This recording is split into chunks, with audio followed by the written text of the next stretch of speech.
की किताब 3 अध्याय और 7 वाक्य की ओर। चलो, सबको याद है हम 1 तारीख से क्या सीख रहे हैं। यहोशू 3:7 हमने पढ़ा कि आज के दिन से मैं सब इसराइलियों के सम्मुख तेरी प्रशंसा करना आरंभ करूंगा, जिससे वे जान ले कि जैसे मैं मूसा के संग रहता था वैसे ही मैं तेरे संग भी हूं। परमेश्वर ने यहोशू से कहा कि आज से मैं तेरी महिमा बढ़ाना, सब इस्राएल लोगों के सम्मुख मैं तेरी महिमा, मैं तेरी प्रशंसा बढ़ाना आरंभ करता हूं, और वो सब लोग ये जान लेंगे कि जैसे मैं मूसा के संग था वैसे मैं तेरे भी संग हूं। तो जैसे वो मूसा को इज्जत देते थे, जैसे वो मूसा की बात मानते थे, जैसे वो मूसा का भाई मानते थे, वो तेरा भी भाई मानेंगे, तेरी भी बात मानेंगे, तेरी भी इज्जत करेंगे। और मालूम है, हमने यहोशू की किताब 4 अध्याय के 14 वाक्य में पढ़ा कैसे परमेश्वर ने यहोशू की महिमा बढ़ाई।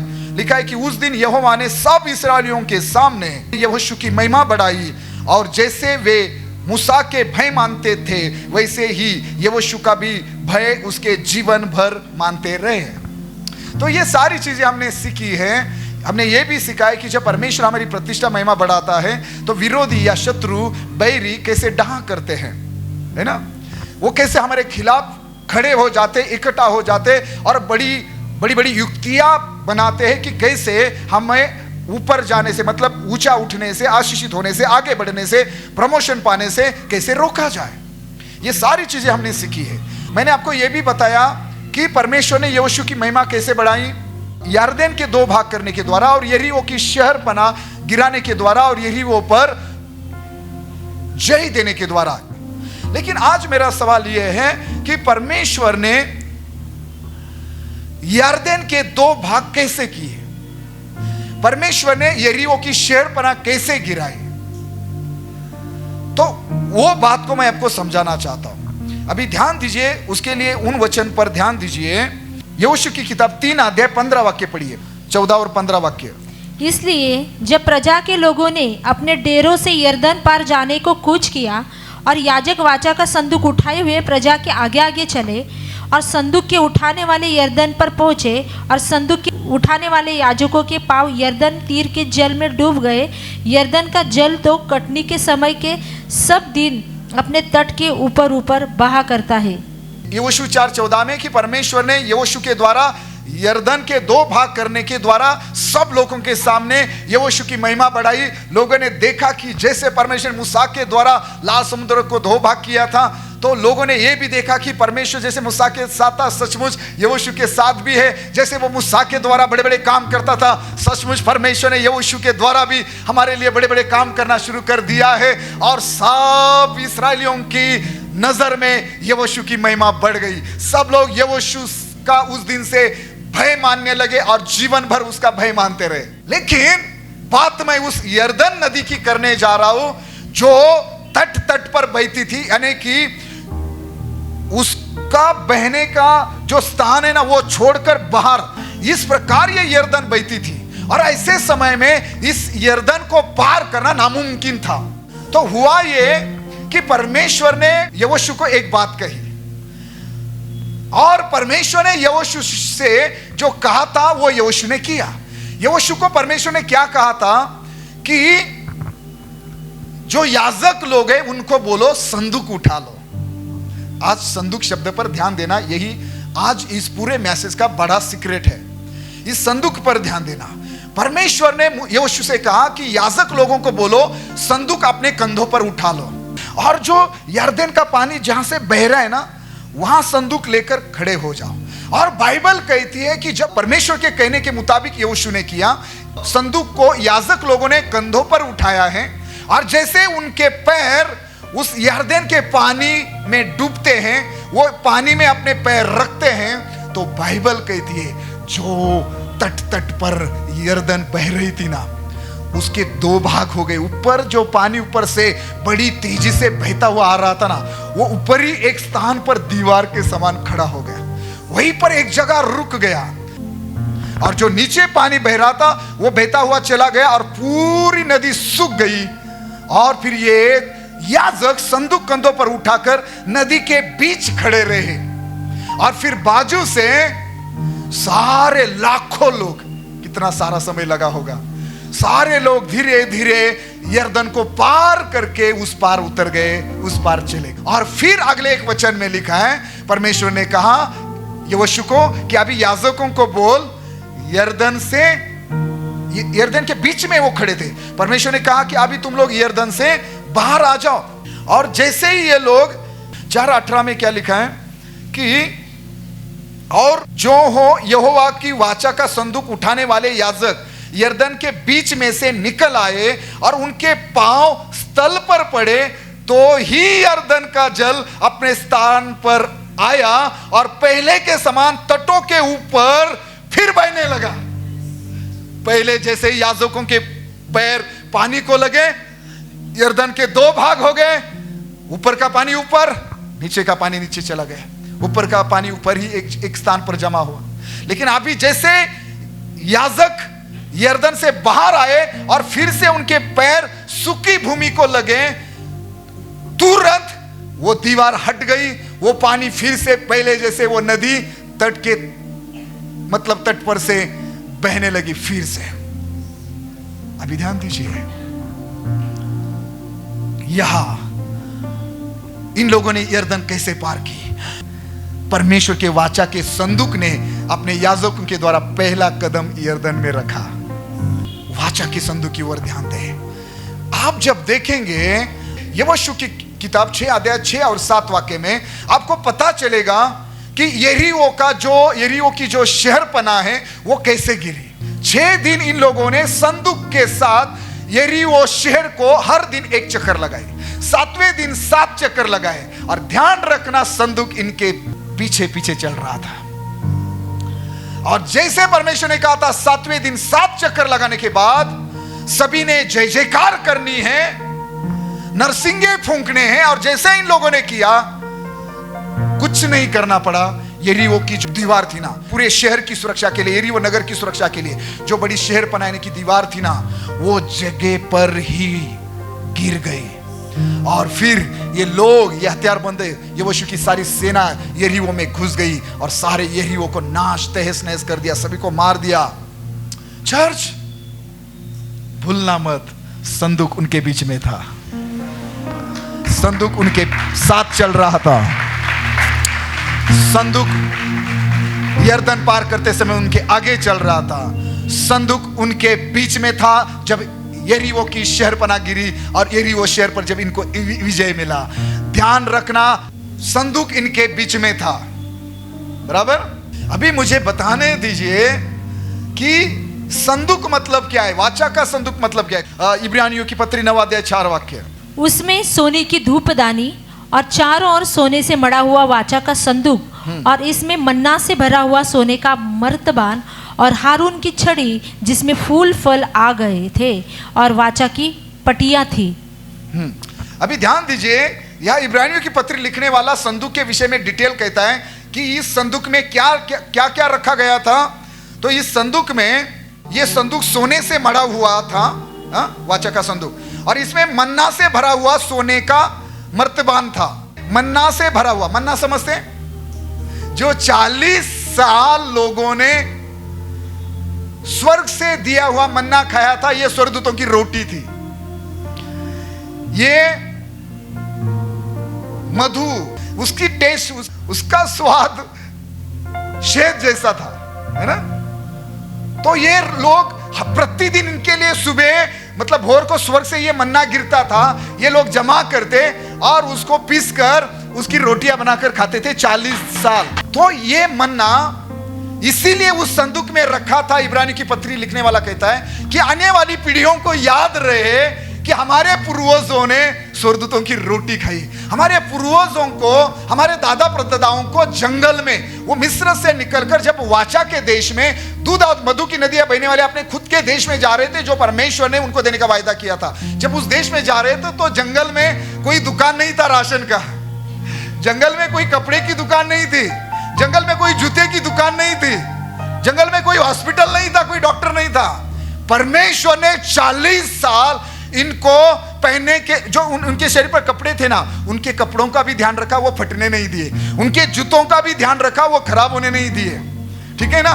उनको धूप भी नहीं लगती थी क्योंकि खुद परमेश्वर बादल बनकर उसके ऊपर चलता था, उनको धूप ना लगे करके। रात को आग का बादल बनकर उनके आगे चलता था, उनको रास्ता नजर आए, उसके लिए अंधेरे से समस्या ना हो। वो प्रतिदिन उनके साथ रहता था कि जहरीले सांपों से इनको कोई हानि ना हो। कितना ध्यान रखा परमेश्वर ने इन लोगों का, फिर भी ये प्रतिदिन बलवा करते थे। तो ये इसलिए इस संदूक में ये सोने का जो बर्तन था उसमें ये मन्ना रखा था कि आने वाले पीढ़ियों को याद रहे कि परमेश्वर ने स्वर्गदूतों की रोटी, स्वर्ग में जो भोजन है स्वर्गदूतों के लिए, ये जो मन्ना है वो स्वर्ग से दिया, खिलाया।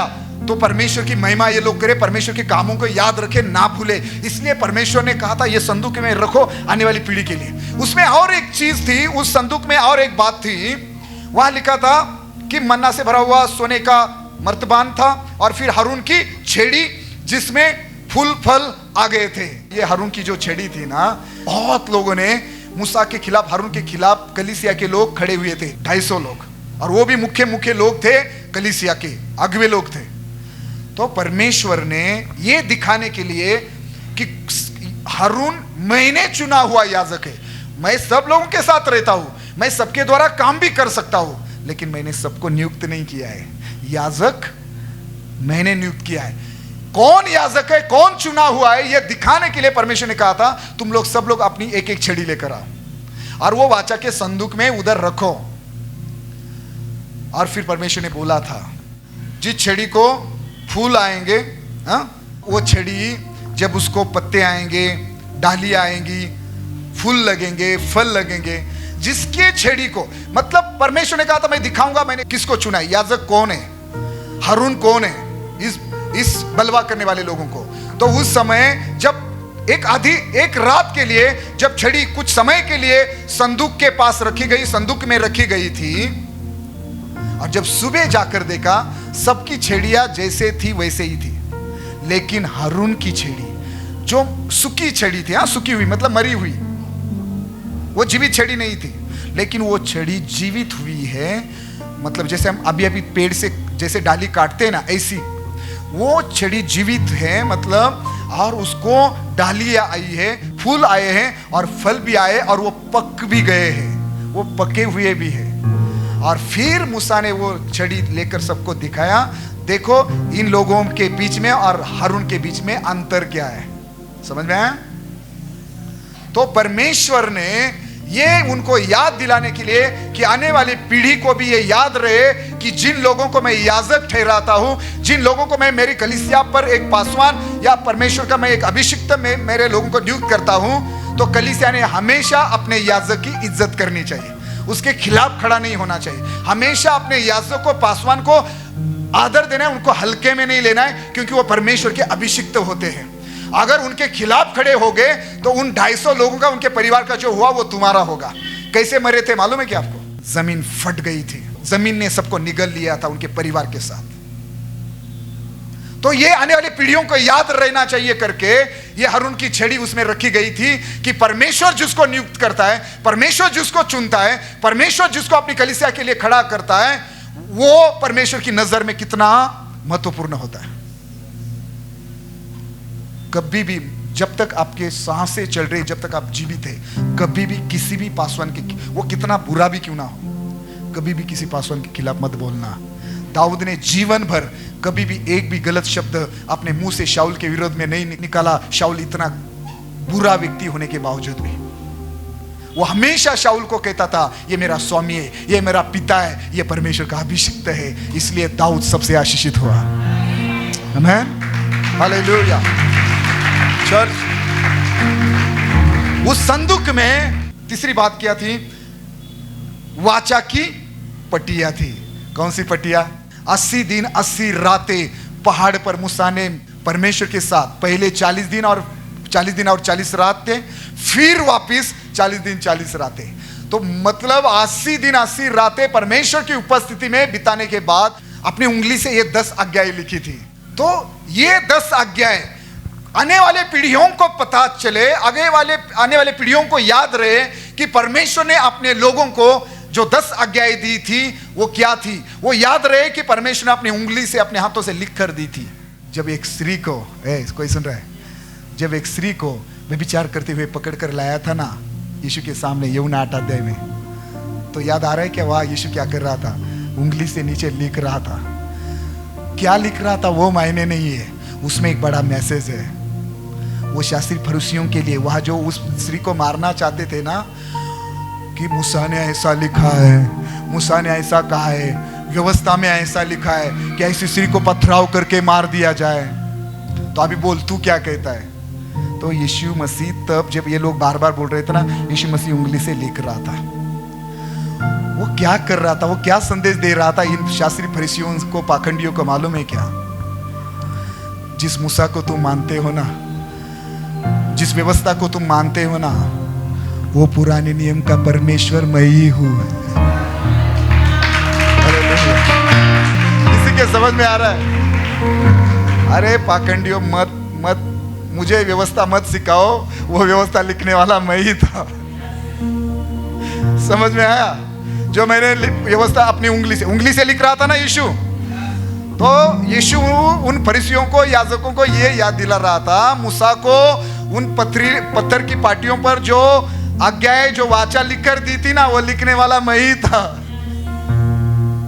क्या गहरी बात है! अगर समझ जाए तो बड़ा दिल में बड़ा सुकून मिलता है ना? वचन समझ में आना चाहिए।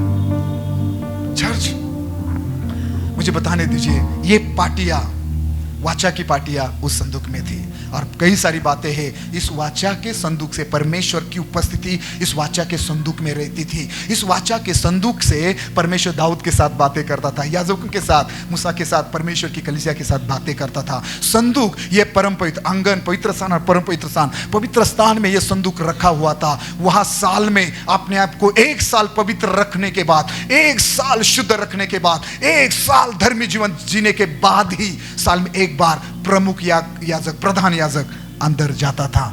अगर एक भी कमी नजर आई तो मर जाता था। इतनी गहरी उपस्थिति थी पवित्र स्थान में। और पवित्र स्थान में क्या था? वाचा का संदूक। वाचा का संदूक मतलब जीवित परमेश्वर की गहरी उपस्थिति। अभी मुझे नए नियम में आना है, ध्यान दीजिए। चर्च, सब सुन रहे हैं? एक बार जोर से बोले हालेलुया। बस 5-10 मिनट। कोई सुन रहा है?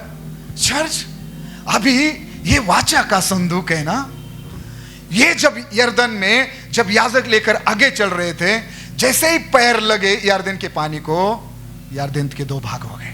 ये संदूक जब लोगों के बीच में चल रहा था, जैसे इन्होंने जय जयकार किया, यरीहो की शहरपनाह गिर गई। अभी ध्यान देना, कुछ सालों के बाद दाऊद राजा बना, यहूदी लोगों का, इस्राएल लोगों का। जब दाऊद राजा बना, दाऊद राजा बनने के बाद उसने अपने दाऊद नगर में परमेश्वर का कोष एक व्यक्ति के घर में था, वहां से लेकर आने के लिए तैयारी की।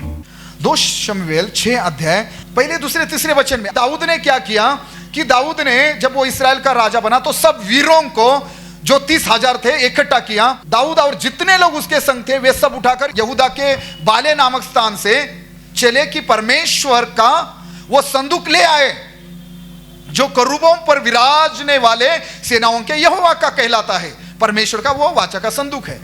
अभी इन्होंने क्या किया, सारी तैयारी करके एक अबीनादाब नाम का व्यक्ति था, उसके घर से लाया। तो लिखा है उसका एक बेटा था उज्जा और एक पुत्र था अहियो। तो ये 2 पुत्र क्या कर रहे थे? वो वाचा, हेलो मेरी ओर देखो, ये वाचा का संदूक एक नई गाड़ी में बैल जोड़े थे, और उस गाड़ी में रखकर संदूक बड़े नाचते हुए, आराधना करते हुए, कई सारे अच्छे इंस्ट्रूमेंट, संगीत बजाते हुए लेकर आ रहे थे। लेकिन हुआ ये जो अबीनादाब नाम का व्यक्ति है, उसके 2 बेटे उस गाड़ी को चला रहे थे। तो लिखा है एक जगह पर जब वो आए तो बैल ने ठोकर खाई, तो वो संदूक, मतलब वो गाड़ी हिल गई। तो ये जो उज्जा था ना, ये बेटा अबीनादाब का, उसको लगा ये संदूक गिर जाएगा, तो उसने संदूक को हाथ लगाया। जैसे वाचा के संदूक को हाथ लगाया, ये तुरंत उसी जगह उसकी डेथ हो गई, वो मर गया। जैसे ये घटना हुई, जैसे ये हादसा हुआ, क्योंकि देखो, जब यरदन के पार जब संदूक चल रहा था, लोगों को परमेश्वर ने कहा था दूर रहना, संदूक के बीच में, तुम्हारे बीच में अंतर होना चाहिए। परमेश्वर पवित्र है, उसको देखकर कोई जीवित नहीं रह सकता। परमेश्वर ने मूसा से कहा, चर्च, जहां परमेश्वर की उपस्थिति है, ऐसे संदूक को इस उज्जा ने हाथ लगाया, वो मर गया। जब ये राजा दाऊद ने देखा, दाऊद डर गया। और ये जो संदूक अपने घर लेकर जा रहा था ना, अपने नगर में, दाऊद नगर में, उसने क्या किया मालूम है क्या? वो डर गया। और 10 वचन में लिखा है, 6:10 में लिखा है, 6:10 में कि इसलिए दाऊद ने यहोवा के संदूक को अपने यहां दाऊदपुर में पहुंचाना न चाहा, परंतु गतवासी ओबेदेदोम के यहां पहुंचाया। तो दाऊद, 9 वचन, और उस दिन दाऊद यहोवा से डर कर कहने लगा, यहोवा का संदूक मेरे यहां कैसे आए? तो चलो आसान शब्द में बोल देता हूं। दाऊद ने कहा, मैं परमेश्वर का वाचा का संदूक मेरे नगर में, मेरे घर में नहीं लेकर जाऊंगा। वो डर गया कि अगर मुझसे, मेरे परिवार से किसी से कुछ ऐसी गलती हो गई और किसी ने उज्जा जैसे अगर संदूक के करीब गया, क्योंकि आप पुराने नियम में देखेंगे, एक नगर में जब फलिस्तीयों ने संदूक भेजा था ना, एक नगर में जब लोगों ने संदूक को करीबी से भी देखा था, सिर्फ करीब से, नजदीक से देखा था, तो 52 या 50 हजार के ऊपर लोग मर चुके थे सिर्फ देखने से। तो इतनी गहरी उपस्थिति, इतना पवित्र परमेश्वर है, क्योंकि हम पापी लोग हैं, हम उसके वो गहरी उपस्थिति में जा ही नहीं सकते थे उन दिनों में। परम पवित्र स्थान में कोई नहीं जा सकता था, सिर्फ प्रधान याजक साल में एक बार, और उसको भी पवित्र रहना पड़ता था, नहीं तो वो भी मर जाता था। तो परमेश्वर इतना पवित्र है। कोई सुन रहा है? तो दाऊद डर गया और उसने इस कोष को, इस वाचा के संदूक को अपने घर ले जाना न चाहा। वो बोला, मैं नहीं लेकर जाऊंगा। और उसने क्या किया? अभी उस व्यक्ति की ओर आए। अभी मैं सेकंड पॉइंट, हेलो, पहले बात आप वाचा के संदूक पर ध्यान दो। अभी दूसरी बात, ओबेदेदोम जो व्यक्ति है उसके ऊपर ध्यान दो। दाऊद ने अपने घर संदूक ले जाने के लिए इनकार किया, और उसने क्या किया? ये जो संदूक था, उसने 10 वचन में हमने पढ़ा, किसके घर रखा? जिसका नाम गतवासी, ये जो ओबेदेदोम है, उसके यहां रखा। जो दाऊद बड़े उत्साह के साथ परमेश्वर के वाचा के संदूक को घर लेकर जा रहा था, अभी वही दाऊद डर गया है। और जो उज्जा के साथ हुआ, वो मेरे साथ, मेरे घर के किसी व्यक्ति के साथ ना हो, इसलिए उसने कहा कि मैं संदूक को, मेरे घर वाचा के संदूक को, परमेश्वर के वाचा के संदूक को घर लेकर नहीं जाऊंगा। उसने एक ओबेदेदोम के व्यक्ति के घर में पहुंचा दिया, वहां जाकर रख दिया, और वो खाली हाथ अपने घर चला गया, निराश होकर, दुखी होकर। और मुझे बताने दीजिए 11 वचन में, अगले 11 वचन में लिखा है 3 महीना, सिर्फ मेरी ओर देखो, मेरी ओर देखो, 3 महीना ये वाचा का संदूक, ओबेदेदोम जो नाम का व्यक्ति है, उसके घर में 3 महीना ये वाचा का संदूक रखा गया। कितने दिन के लिए? 3 महीना। ये जो व्यक्ति हैं ओबेदेदोम, इस नाम का मतलब है, ये जो ओबेदेदोम नाम का जो व्यक्ति है, इस ओबेदेदोम नाम का अर्थ है यदोम का दास। मतलब उसका अर्थ है देह का सेवक, शरीर का सेवक, मतलब पापी स्वभाव का, अपने शरीर के इच्छा के अनुसार जीने वाला, करने वाला। समझ में आया? ओबेदेदोम ये जो व्यक्ति है, एक साधारण व्यक्ति है, एक साधारण व्यक्ति है। वो है फलिस्तियों के गांव का, लेकिन वो एक लेवी है, उसका बैकग्राउंड बहुत ही बड़ा है, लेकिन वो लेवी के घराने से है। वो लेवी है करके उसके घर में रखा गया 3 महीने के लिए।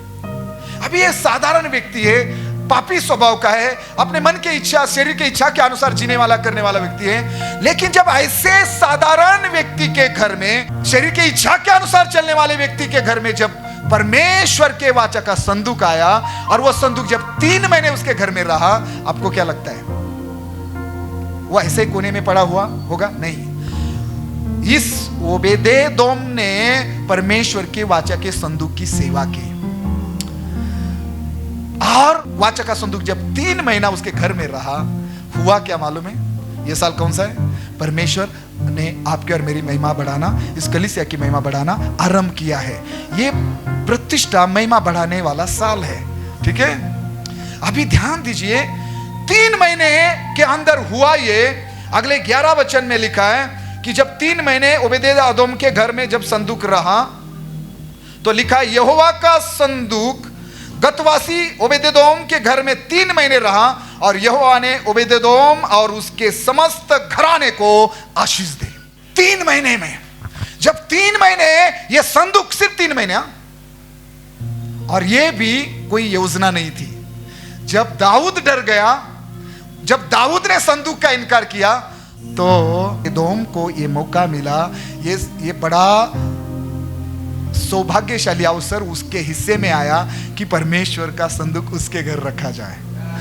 हर 3 महीने रखा गया, और परमेश्वर ने उस ओबेदेदोम को, उसके समस्त घराने को, मराठी में लिखा है बरकत दी, आशीष दी।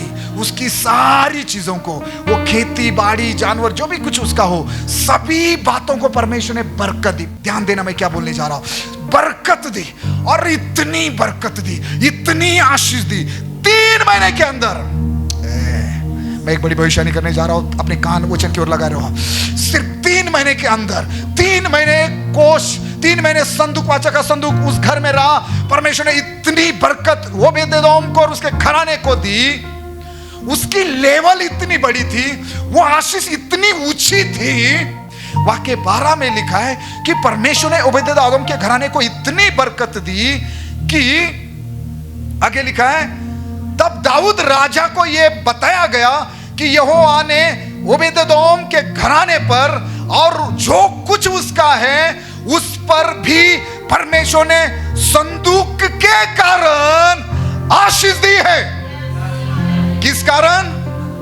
संदूक के कारण आशीष दी है। तब दाऊद ने जाकर परमेश्वर के संदूक को ओबेदेदोम के घर से दाऊदपुर में आनंद के साथ पहुंचा दिया। चर्च, संदूक क्या है? संदूक में मन्ना था उस सोने के बर्तन में। याजक, हारून याजक की छड़ी थी, और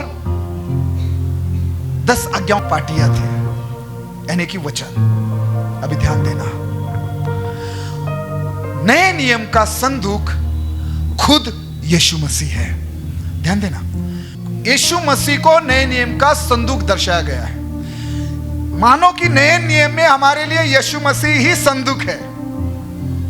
ठीक है, यीशु मसीह संदूक मतलब मन्ना। मन्ना कहां से उतरता था?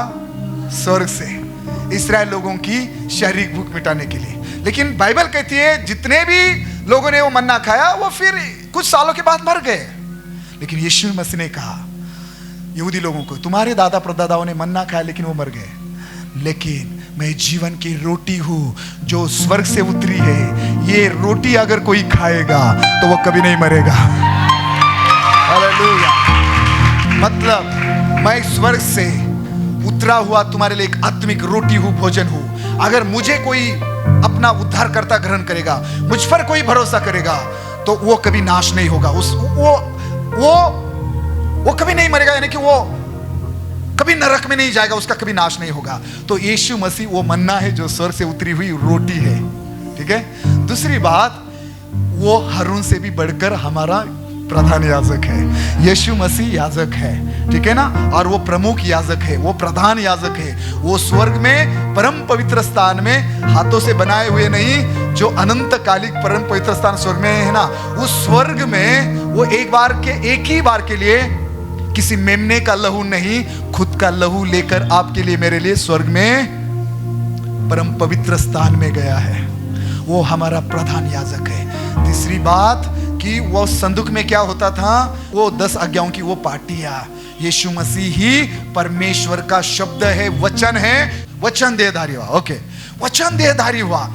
तो संदूक मतलब, पुराने नियम में संदूक मतलब ये चीजें, लेकिन नए नियम में संदूक मतलब खुद यीशु मसीह। और सुनना, अगर इस संदूक को इस साल आप अपने घर में रखोगे, अपने जीवन में इसे ग्रहण करोगे, जब इस यीशु मसीह को आप अपना उद्धार करता, अपना शांति दाता, अपना चंगाई देने वाला, बरकत देने वाला, आशीष देने वाला, महिमा बढ़ाने वाला, प्रशंसा प्रतिष्ठा बढ़ाने वाला करके जब इसको आप अपने हृदय में, परिवार में, जीवन में ग्रहण करोगे, मैं वादा करता हूं आपकी महिमा बढ़ेगी, आपकी प्रतिष्ठा बढ़ेगी, आपको बरकत मिलेगी, आपको आशीष मिलेगी। यीशु मसीह के नाम में कैसे आपकी महिमा बढ़ेगी। यारदेन कैसे 2 भाग हुई? ओ यरीहो की शहरपनाह कैसे गिरी?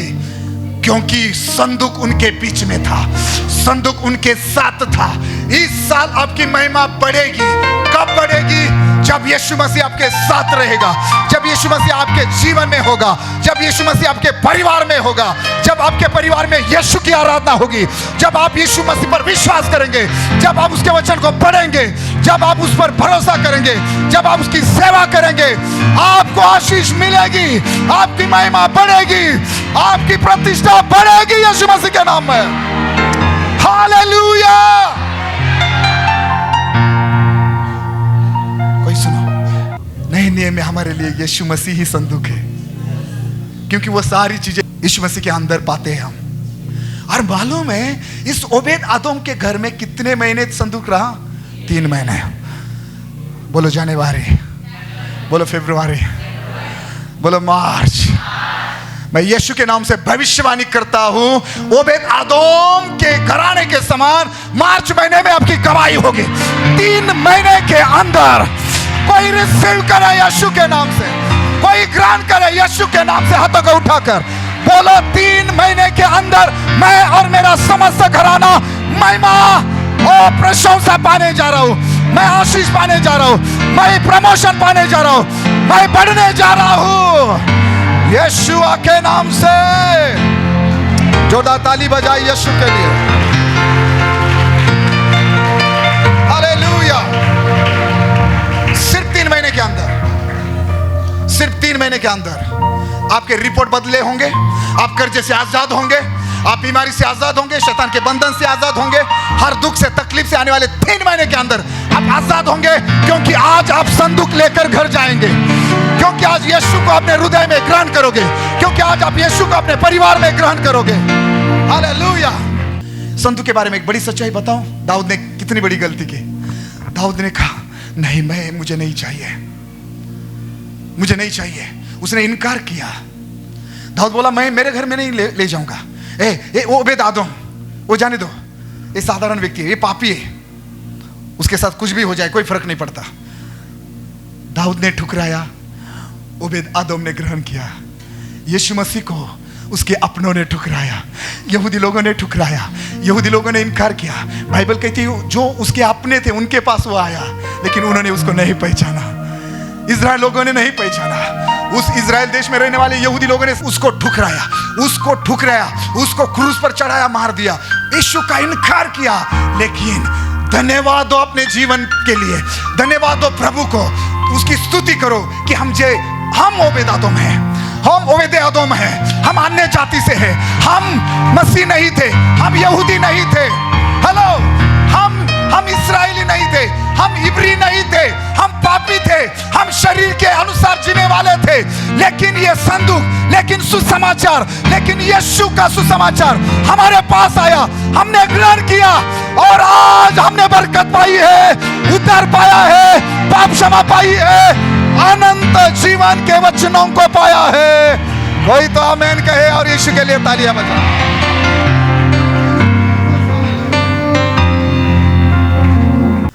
मुझे आशीष की लेवल बताने दीजिए। अभी ये कोई तो ग्रहण करने के लिए तैयार हो। तीसरी भविष्यवाणी, अभी आशीष का जो स्तर है, जो लेवल है, वो जो जगह है ना, वो देखो। दाऊद बहुत बड़ा राजा था पूरे इजराइल देश का। ओबेद आदम के घर को, पूरे घराने को परमेश्वर ने इतनी बरकत दी, इतनी बरकत दी, मालूम है इतनी आशीष दी कि 12 वचन में लिखा है कि किसी ने जाकर राजा को बताया कि परमेश्वर ने ओबेद आदम के घराने को और जो कुछ उसका है उस पर इतनी आशीष दी है। किस कारण? संदूक के कारण बहुत आशीष दी है। सुनो, मैं क्या कहना चाहता हूं।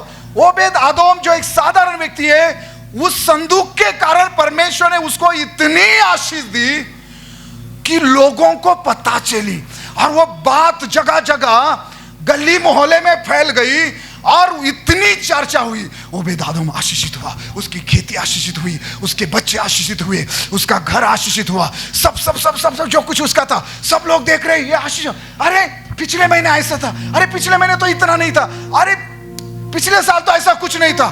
3 महीने के अंदर इतना प्रमोशन, इतनी बढ़ोतरी, इतना नाम, इतनी महिमा, इतनी प्रशंसा, इतनी प्रतिष्ठा कि खबर राजा के कानों पर गई। कोई सुन रहा है? चर्चा इतनी हो रही थी ओबेदेदोम के घर की, उसके आशीषों की चर्चा इतनी हो रही थी, गली गली में, घर घर में, हर मोहल्ले में इतनी चर्चा हो रही थी कि ओबेदेदोम आशीषित हुआ, परमेश्वर ने उसको आशीष दी, संदूक के कारण आशीष दी। मैं यीशु के नाम से बोल रहा हूं, इस साल परमेश्वर आपके जीवन में यही करने जा रहा है। यीशु के कारण, संदूक के कारण, यीशु को आपने जीवन दिया, यीशु पर विश्वास किया, आप चर्च में आ रहे, प्रार्थना कर रहे, यीशु के कारण आपका जीवन इतना बदलेगा, आपकी परिस्थिति इतनी बदलेगी, आपको प्रमोशन इतना मिलेगा, आपकी इतनी बढ़ोतरी होगी, आपका इतना नाम बड़ा होगा कि इतना आपका नाम बड़ा होगा, गली मोहल्ले में छोटे छोटे लोग नहीं, बड़े बड़े लोग भी आपको पहचानने लगेंगे यीशु के नाम से। हालेलुया! आपकी चर्चा होने जा रही है। बड़े बड़े लोगों के कानों पर खबर जाएगी कि आप चर्च में जाकर आशीषित हुए हैं यीशु के कारण। बोलो, यीशु के कारण मैं आशीषित होने जा रहा हूं, मेरी महिमा बढ़ने जा रही है, मेरी प्रतिष्ठा बढ़ने जा रही है। आमीन। तो संदूक कहाँ होना चाहिए? आपके घर में। यीशु कहाँ होना चाहिए? आपके हृदय में, जीवन में, घर में। यीशु की आराधना आपके घर में होनी चाहिए, यीशु की सेवा आपके जीवन से, परिवार से होनी चाहिए। और मैं वादा करता हूं यीशु के नाम से आपके घराने को, समस्त घराने को इतनी बरकत मिलेगी कि बड़े बड़े लोगों के कानों पर आपके आशीषों की खबर फैलेगी, लोगों के मुंह में आपके आशीष की चर्चा होगी। चर्च, ये विश्वास करना, ये होगा। बस मैं आपको कहना चाहता हूं, दाऊद जैसे कुछ लोग होंगे जो इन बातों को ठुकराएंगे। दाऊद ने एक संदूक ठुकराया। आप चर्च मत ठुकराना, आप कलीसिया मत ठुकराना, आप चर्च में आना मत बंद करना। परमेश्वर के भवन में आनंद की भरपूरी है, आशीषों की भरपूरी है। परमेश्वर के भवन में, परमेश्वर की हुजूरी में। आमीन। सब लोग बोल रहे थे, जक्के के घर जा रहा है, ये पापी है, यीशु जक्के के घर जा रहा है। यीशु ने कहा, जक्के झट नीचे उतर आ, आज मैं तेरे घर आना चाहता हूँ। प्रकाशित वाक्य 3:20। यीशु किसी का दरवाजा आज खटखटा रहा है, वो बोल रहा है मैं तेरे घर में आना चाहता हूँ। वो संदूक आपके घर में आना चाहता है, वो यीशु आपके घर, वो याजक आपके घर आना चाहता है, वो संदूक आपके घर आना चाहता है। जब ये यीशु आपके घर में आएगा ना, लोगों के बीच में हो सकता है 2024 में लोग कहते थे ये पापी है, ये व्यभिचारी है, ये नशा करने वाला है, ये कर्जे में है, ये बीमार है। सुनो, होगा क्या मालूम है क्या?